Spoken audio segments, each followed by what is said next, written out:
आज हामी फुल्की बनाउन गइरहेको छु। फुल्की बनाउनको लागि चाहिँ हामीले तरकारी रेडी गर्न छौँ। तरकारीको लागि चाहिँ हामीले केरा हाल्नेछौँ,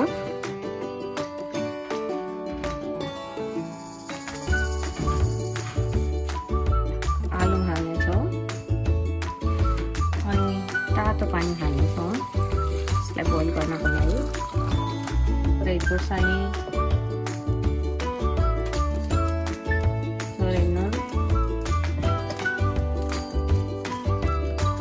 थोरै तेल राखेर सिटी लाउँदैछौँ। अहिले देख्न सक्नुहुन्छ यो पाकिसकेको छ। यसलाई चाहिँ हामी म्यास गर्नेछौँ मजाले।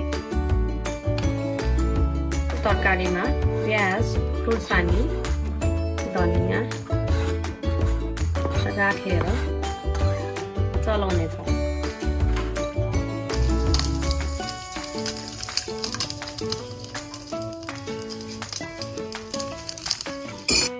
पानीपुरीको झोल बनाउनलाई हामीलाई धनियाँको पत्ता, मिन्टको पत्ता, खुर्सानी र थोरै अदुवा काटेको हालेर थोरै नुन राखेर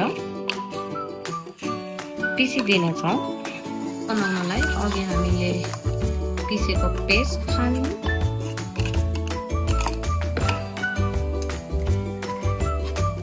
चिली फ्लेक्स, धुलो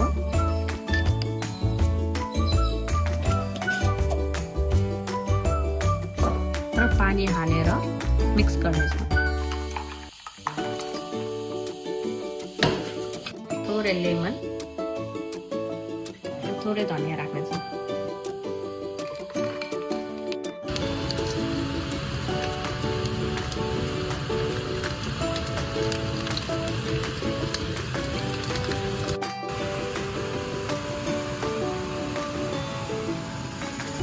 यसरी नै हाम्रो पानीपुरी सर्ट चाहिँ रेडी भएको